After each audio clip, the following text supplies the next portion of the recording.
Olá, tudo bem com vocês? Vamos continuar nossa leitura desse livro, Ensinando o Trivium.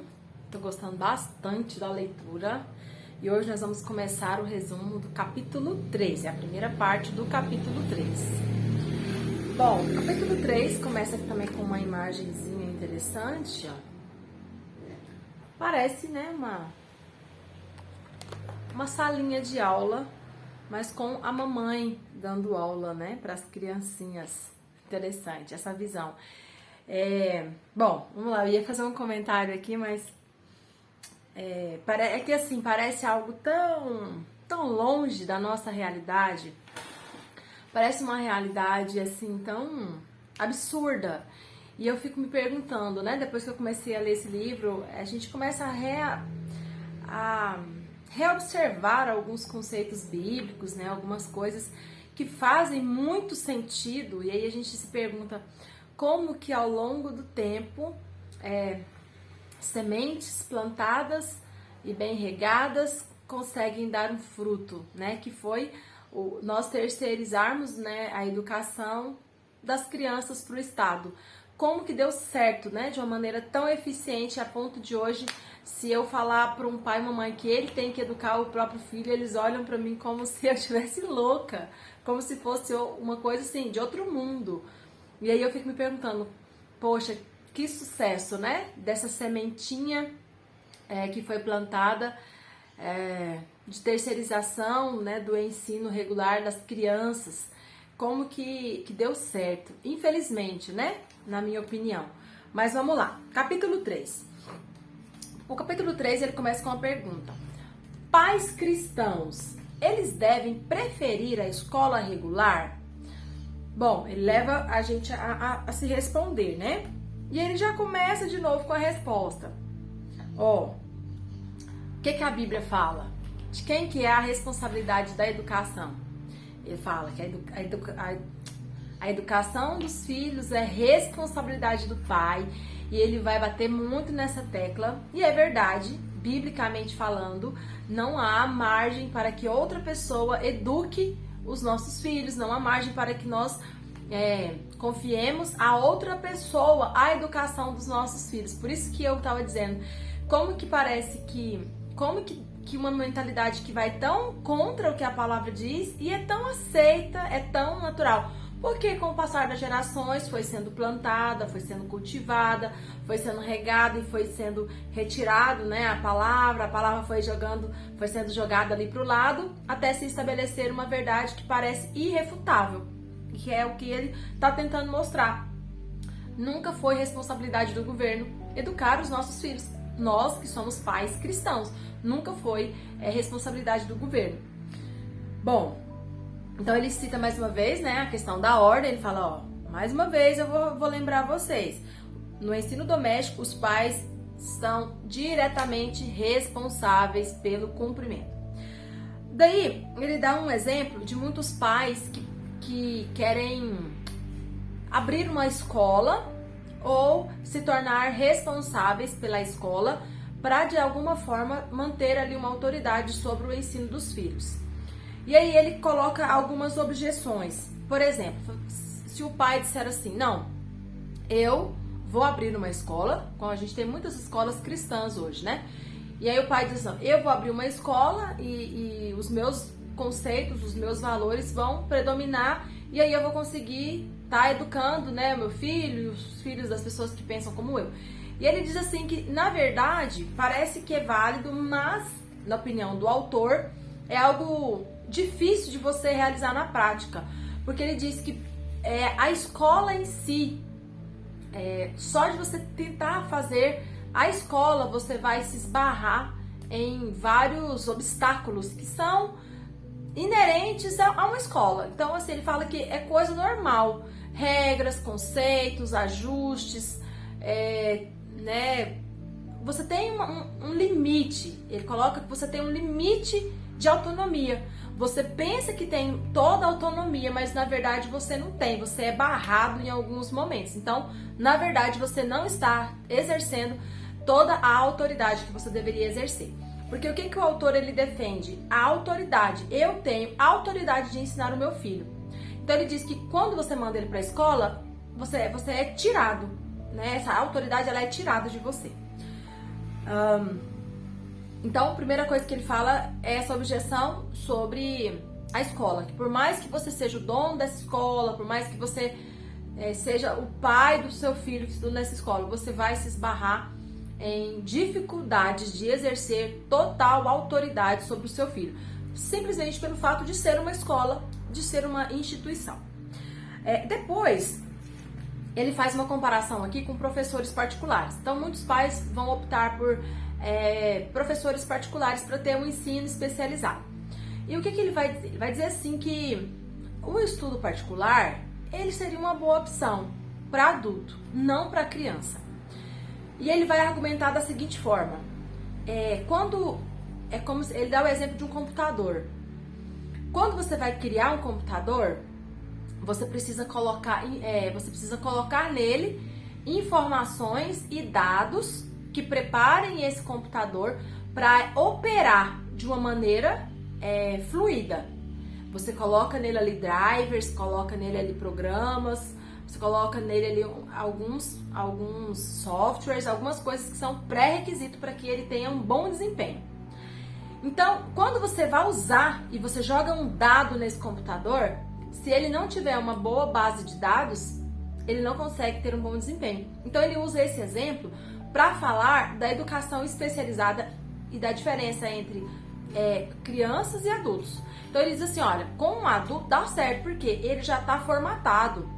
Ele já é um computador com todos os drivers instalados, todas as informações já inseridas nele. Então, ele vai conseguir receber essa informação, que ele chama de ensino especializado, sem ter nenhum tipo de choque, de atrito, de erro, de bug, né? Usando a linguagem aqui do computador.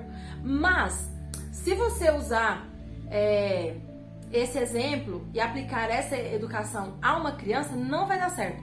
Que aí ele diz assim... o processo que está em vigor nesses anos é muito diferente. Façamos uma analogia com o computador, que foi o que eu acabei de dizer. Os adultos devem estar com todo o seu sistema operacional e software básico funcionando com correção. No entanto, as crianças ainda estão sendo e recebendo, estão recebendo a programação elementar. Então é o que eu acabei de dizer. Elas estão se preparando para ser esse computador. Olha o que ele vai citar. Os adultos podem lidar com o processo, mas seria um erro de grandes proporções supor que o ensino acadêmico das crianças ao longo dos anos do ensino médio deve ser tratado da mesma maneira que a educação adulta. Aí é onde ele usa o exemplo do computador. Ele fala assim, os adultos devem estar com todo o seu sistema operacional e software básico funcionando. E aí, no entanto, as crianças ainda estão recebendo a programação elementar. Os erros de formatação serão abundantes se nós só incluirmos dados brutos. Então, é o exemplo que ele dá. Se você só pegar a criança ali, né, e achar que ela já está toda preparada para receber aquilo que o ensino especializado tem para oferecer, você compromete o desempenho dessa criança. E nessa linha de raciocínio, ele vai citar um texto muito interessante, na verdade 2 textos, Efésios 6:4, que fala, vós pais não provoqueis vossos filhos a ira, e depois ele cita Colossenses 3:21, que diz, pais, não irriteis os vossos filhos. E ele vai explicar que o vocábulo para provocar e irritar são similares e expressam a ideia de empurrar a criança para muito longe. Ele vai buscar lá no original, o grego, que é parorgizete, irritar, e eretizete, que é empurrar para longe. Então, o que ele vai dizer, o que ele quer explicar aqui com essa expressão? Que quando a Bíblia fala para você não irritar e não provocar o seu filho, ela está dizendo assim, olha, não empurra seu filho além do que ele consegue ir. Não cobre do seu filho aquilo que ele não pode te dar. Não coloque seu filho em uma situação que ele não está pronto para lidar com ela. Em outras palavras, seria Esse é o significado. Então ele fala assim, os pais, eles devem educar os filhos até a maturidade e não os impelir a chegar à maturidade. Então há uma diferença aqui bem importante. Não é ensinar os filhos a chegar na maturidade. Assim, ó, você precisa amadurecer, vai, amadurece, vai empurrando. Não. Ele diz que você tem que ensinar eles até eles chegarem à maturidade. Ou seja, a maturidade é inevitável, mas até lá você vai estar ensinando. É como se o seu filho estivesse aqui na infância e a maturidade estivesse aqui, né? A fase adulta. Então, você não tem que empurrar ele para chegar logo na maturidade. Você ensina ele nesse processo, enquanto caminha. Por isso que ele fala que só a educação doméstica é uma educação de sucesso e de qualidade, porque só ela consegue, como que ele usa a expressão? Só ela consegue abranger todos os aspectos da vida dessa criança. Você não ensina só a ler e escrever, você ensina no momento que você ensina a ler e a escrever. Essa é a defesa do homeschooling. É você ensinar não só o que você quer ensinar, mas no processo do ensinar, deu para entender? É mais ou menos isso, a defesa. Então, e usando esse mesmo exemplo daqui da fase da infância e da fase adulta, esse processo, ele fala sobre o microgerenciamento. Isso é muito importante. Por quê? Porque nesse processo vão surgir intercorrências, vão surgir situações e que só os pais podem interferir de maneira bem assim, precisa. E isso sim é uma educação eficaz. Por isso que ele remonta a Deuteronômio. Ensina a criança quando levantar, quando sentar, quando estiver caminhando. Ou seja, ensinar a criança não é se você sentar ali na hora do ensino, pôr o caderno, ensinar ela, né, a ler, escrever, geografia, biologia. Não é isso, vai muito além disso. Então, nesse processo do ensino, nesse processo do desenvolvimento da fase da infância para a fase adulta, vão acontecer intercorrências e que só os pais podem intervir. E uma coisa que ele fala que só a educação doméstica pode alcançar, porque essa necessidade desse microgerenciamento, ela é única porque cada criança é única. Cada criança vai ter uma necessidade pontual e específica. E quando você opta pelo ensino regular, o seu filho é tratado como mais um, né? Então, uma dificuldade que ele venha ter, uma dúvida ou um comportamento que precise ser observado, na sala de aula ele vai ser peneirado como todos os outros e não vai ter aquela atenção individual, aquela atenção específica e pontual naquele comportamento, naquele momento que aquela criança teve. E assim, eu quero abrir aqui um parêntese para citar que a gente sabe que todos os livros, né, de ciência, de neurociência, na verdade, de inteligência emocional, comportamental, todos eles têm falado muito, né? Ultimamente tem sido algo que tem sido muito comentado, essa questão da formação, da primeira fase, que como é importante essa primeira fase, né? Até os 2 anos, depois até os 4, depois até os 7, e que depois disso muito pouca coisa se pode fazer por uma criança. E você percebe que antigamente a gente mandava os filhos para a escola com quase 7. Eu lembro que eu mesmo fui começar a estudar na escola com quase 7. Hoje é com 3. 4 é obrigado a estar na escolinha. Então eu até brinco, né? A Darla hoje tem 2 anos e 10 meses. Ela vai fazer 3 ainda daqui 2 meses. E aí algumas amigas perguntam, né? E aí, você vai pôr ela na escolinha quando? Porque hoje, com 6 meses já volta, né? As mães voltam a trabalhar e põem na escolinha. Com 1 ano já põe, com 2 anos normal, né? Já vai pra escolinha. Com 3, então, nem se fala. E aí quando elas me perguntam, né, e aí, quando você vai pôr a Darla na escola? Eu digo, quando a polícia estiver aqui na porta da minha casa. Tipo assim, eu vou segurar enquanto eu puder. Por isso que eu estou já pensando, né, na possibilidade de abraçar, né, a ideia do homeschooling. Então, assim, voltando, é importante a gente pensar nisso. A gente mandava os nossos pais, os nossos avós, quando começou nessa essa estrutura de ensino, mandava as crianças para a escola justamente nessa fase, com quase 7 anos. Daí foi diminuindo. E hoje o governo te obriga a colocar o seu filho na escola com 4 anos de idade. Então, eu acho que a gente tinha que no mínimo pensar, mas por quê? Por que eu sou obrigada a levar o meu filho, minha filha com 4 anos de idade, para o governo ensinar, se eu posso fazer isso com muito mais excelência, porque é o meu filho? Mas é um debate que muitos não querem ouvir, muitos querem ignorar. Então, assim, esse fato é muito importante, tá? Se você tá aí pensando também em adotar o homeschooling, o microgerenciamento, o tratamento individualizado dos nossos filhos, só os pais podem fazer. Escola nenhuma faz isso, só os pais podem fazer. E aí, eu quero passar para a última parte aqui desse primeiro vídeo, que ele faz uma pergunta.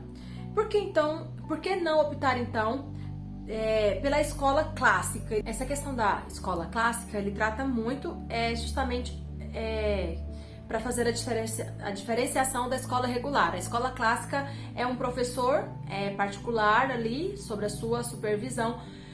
Por quê? O autor, ele tem consciência que existem casos que vão ser extremos. Existem pais que não vão ter essa capacidade. Embora ele fale que não é nada de outro mundo, como tem, né, às vezes as pessoas colocam, né, que você tem que saber tudo, que você tem que ser, né, o professor em todas as áreas, que senão você vai deixar o seu filho com deficiência de alguma coisa. Ele fala que não, é impossível isso, é impossível.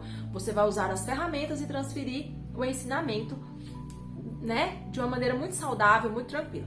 Mas, todavia, entretanto, contudo, ele deixa bem claro que a gente sabe que existe uma realidade. Ele fala aqui que são situações emergenciais.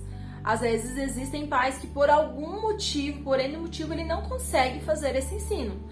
Então ele pode optar por um professor particular que vai ensinar para os seus filhos, porque a visão também desse autor aqui é de uma família com muitos filhos, né? Eles defendem que a visão bíblica é de uma família com muitos filhos. E até eles usam que a Bíblia não fala de filhos, sempre fala filhos. Filhos, né? Os seus filhos serão como a oliveira ao redor da sua casa, não. Então, sempre no plural. Então, ele diz assim, uma família que tem 4, 5, 6 filhos, a mãe vai ensinar para a sua salinha de aula, né? Ela vai ensinar para os seus filhos. Então, um professor... Aí ele diz assim, ó, um professor particular sob a direção dos pais é totalmente diferente de uma sala de aula aonde o seu filho é mais um para o professor. Então ele fala, olha, faz toda a diferença você ter um professor para os seus filhos sob a sua supervisão. Aí agora eu quero abrir aqui outro parêntese, porque eu sei que às vezes vai ter gente pensando assim, mas quem tem dinheiro para isso? Realmente, se você for pagar um professor integral, aliás, um professor particular em tempo integral, eu penso que você vai gastar, né, um salário a mais, razoavelmente, a mais do seu orçamento, né? Só que, sinceramente, eu acho que tudo a gente deveria colocar na balança, sabe? Porque às vezes, é como ele tratou lá no começo, a gente mesmo que é pai, a gente fica criando objeções para correr da nossa responsabilidade. Então, se a Bíblia diz que é nossa responsabilidade, não adianta ficar criando argumentos, não adianta ficar me justificando. Mas eu não tenho dinheiro para pagar um professor particular. Mas eu não tenho tempo para dedicar 2, 3 horas por dia para ensinar o meu filho. Mas eu não tenho isso, eu não tenho aquilo. Aí o que a gente faz? Deus entende. Aí a gente cruza os braços e tá tudo certo. Será que tá tudo certo? Sinceramente, eu tenho minhas dúvidas. Tenho minhas dúvidas se realmente está tudo certo. Se realmente é assim que funciona com a palavra de Deus. Se realmente é assim que funciona. Deus, era para ser assim, mas não deu, né? Não posso fazer nada e bola para frente. Bom, mais uma vez, não sei se realmente é assim que funciona com Deus. Eu acho que a palavra é bem clara e aquilo que Deus espera de nós é muito claro, e que as consequências do não obedecer aquilo que a palavra pede de nós também são bem claras, e compete a nós estarmos dispostos a colher isso ou não. Parece meio ameaçador, né? Mas de certa forma porque a gente fala que obedece à Bíblia, que a gente não pode pecar porque é pecado e não vai pro céu. A gente não pode mentir, a gente não pode adulterar, a gente não pode roubar, a gente não pode um monte de coisa, porque a Bíblia fala que não pode. Mas e o que a Bíblia nos manda fazer e a gente não faz?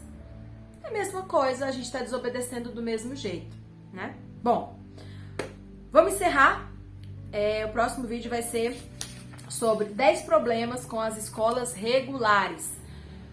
Parte que vai começar, ok? Um beijo, Deus abençoe vocês. Até mais.